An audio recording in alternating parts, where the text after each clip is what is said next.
Money. Money is the source of much anxiety, much confusion, a great deal of suffering. Money makes the world go round. That's the one that everybody knows. Money is a tool to help people live a better quality of life.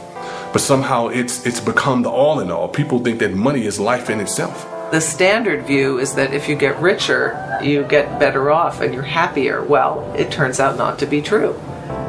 People's absolute standard of living, once they're above poverty, is pretty weakly related to happiness. I'm going to make a rough claim that about 95% of family feuds, problems, breakdowns, are about money. And I'm probably conservative. In America, to have $1 million means that you're successful. I mean, but what does that really mean? Why is that? What's so special about money? Why do we deal about money as basically the breakdown in the family? Why is it so frequent? Our relationship with money is so troubled and so upsetting, and it is not just for people who are trying to make ends meet or who feel marginalized, but even our global billionaires are completely freaked out about money all the time. So having more money doesn't really resolve these problems we have around money. Understanding the dollar. That means more than knowing what a dollar bill looks like or what a silver dollar is.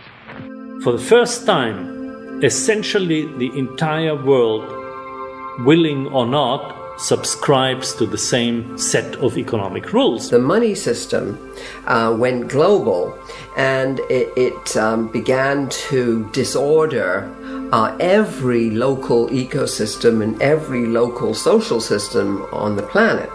At the bottom of all the rules is the rule that making money is always more important than anything else.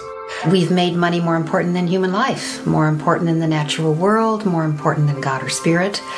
And on that really bed of lies, our relationship with money is resting. This is where we are today, is that the entire apparatus of assumptions underlying economics are simply wrong. So, why do we allow societies to be run with this malfunctioning source code? Part of the difficulty is that very few people think about what money is, where it comes from, how it is created, and how it is controlled. Well, remember, there has been 150 years of very intense propaganda and indoctrination to try to drive these ideas out of people's heads. If we could unpack all of this mystification, we probably find that economics was made so complicated in order to mystify people, so they could not really figure it all out.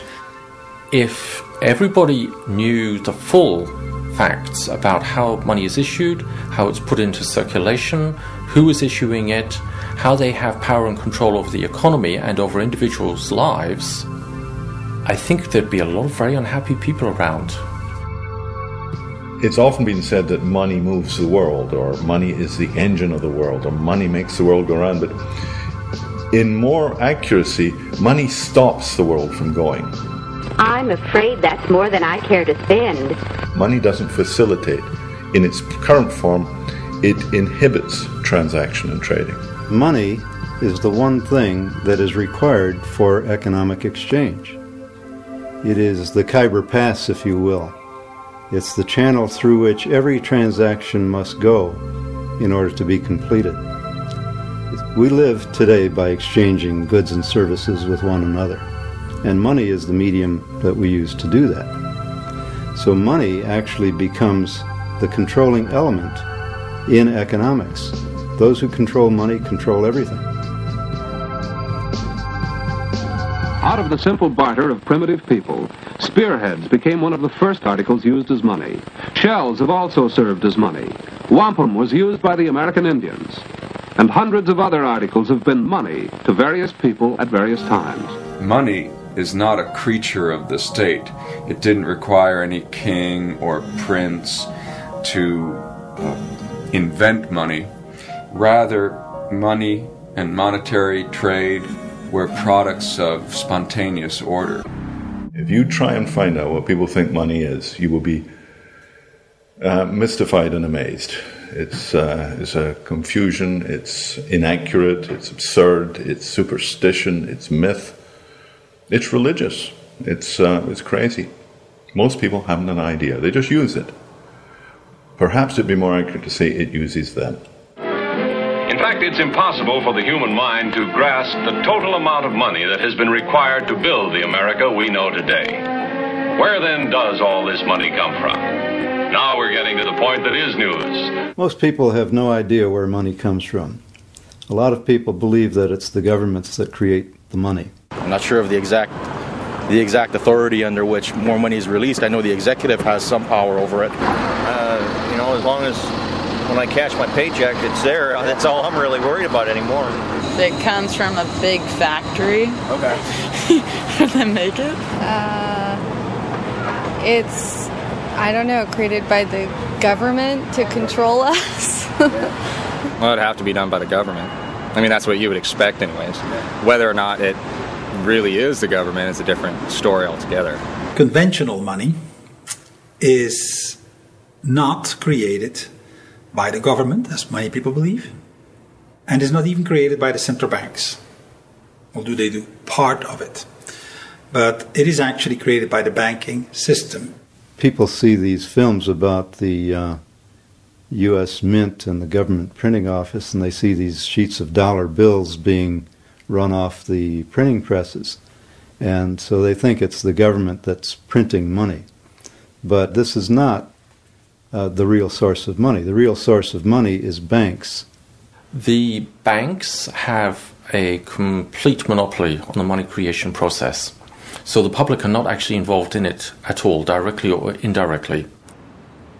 The Federal Reserve is a private institution owned by commercial banks who are members of the Federal Reserve System, which includes all the nationally chartered banks. Most people don't realize that the Federal Reserve is a private corporation and is for profit. And in fact, Federal Reserve, it's neither federal and it's not a reserve. Money is issued whenever someone takes out a loan from the bank. So if I walk into a bank and I want to borrow $500,000 to start a business, and I've got a good business plan and I've got customers, then the bank, assuming they agree, will give me $500,000 to start my business. There is your money, and this is your payment book. Thank you. Now, most people, if you ask them, will say, well, that $500,000 comes from somewhere else. It comes from someone else's savings. It comes from investments. That's actually not true. When I say money is issued as debt, I mean they don't get that money from anywhere. They actually create it out of thin air and create a credit in my bank account, and poof, there it is. John Kenneth Galbraith, in his book Money, Whence It Came, Where It Went, says this. He says, "The process by which money is created is so simple that the mind is repelled." And it's true. When I tell people how money is created by banks simply by making ledger entries, they just can't believe it. The private banking system literally creates our money out of nothing and loans it into the economy. The only way new money can get into the economy and ultimately your pocket is via a bank loan. This means that every dollar you have ever seen is someone's debt to a bank. The simple fact is, and it's an uncomfortable fact for many people to realize, that if all the debts were repaid, then all the money supply would simply disappear. There would be no money. And that would mean a complete and total collapse of the economy. If everybody were to reimburse their debts, if that were possible, that everybody does reimburse their debts, there wouldn't be any money left. In fact, there's more debt than money available. And the reason is that interest is not created. The catch is that they want more repaid than what they've given me. When you go to a bank and borrow $100,000 to buy a house, they will check whether you are a good credit, and then they will decide to create the money, entering it electronically in your account, and say you have to bring back $200,000 in the next 20 years. The $100,000 of the first loan is created. The second one, the interest rate, is not created. So they send you in the world, compete with everybody else to bring in the second $100,000. That's how the money is kept scarce. It is through the competition between the different players for interest that is not created. So there's always less money than is necessary. Okay? And it's done systemically. If you go to a bank and you borrow money into circulation, if the bank decides to approve your loan application, they will make two entries on their books. One is they will take your note, let's say it's a mortgage note, and that will be an asset on the books of the bank, and they will offset that with an equal deposit to your account, which is a liability on the books of the bank. So the money creation process is as simple as that. But the bank does not create the interest that you're going to have to pay year by year by year until this mortgage loan matures. So where does that interest come from? Where does the interest come from? I have to find that. Well, it has to come from some other loan that was made to someone else. So you have this inherent deficiency in the money supply. Not everyone can repay what they owe to the banks. At any given time, there is more owed to the banks than exists in circulation. Which means, inevitably, someone is going to lose the game. Someone is going to go bankrupt, and that has nothing whatsoever to do with the quality of the goods and services or the efficiency of the business. Nothing at all. Everybody in the economy is vying with everyone else to avoid defaulting on their loans to the banks. And the only way they can do that is by competing with one another for an inadequate supply. So it's like a game of musical chairs. It assures that there must be some losers, regardless of how competent they are in conducting their business. The money we get when we receive a loan is called principal. Our debt, however, is not discharged when we repay the principal. Bank loans are all made on the condition that people pay both the principal and the interest the bank charges. However, money can only be issued as principal. No one creates the interest, so the amount of debt owed is actually far greater than the amount of money there is to repay it. When $1 is loaned into the economy, it begins a loop. Joe the farmer gets a loan from the bank and pays Tom for fixing his tractor. Tom pays Jane for bread at the local bakery, and Jane in turn buys the wheat from Joe, who can now repay the loan. The problem is, Joe owes the bank interest on top of the principal. In order to avoid losing his property to the bank, Joe must go find other money making its own loop in the economy.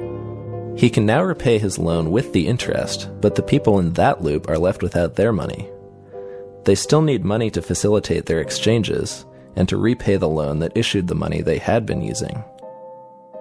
The only place they can get it is from other such debt loops.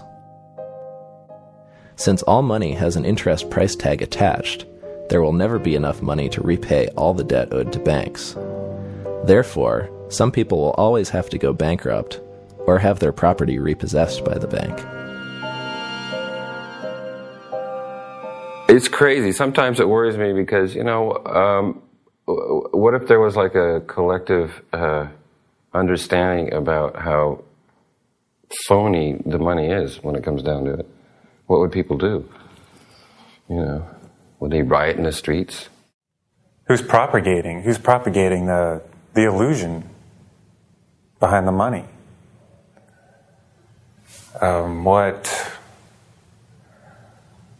That just pisses me off, actually.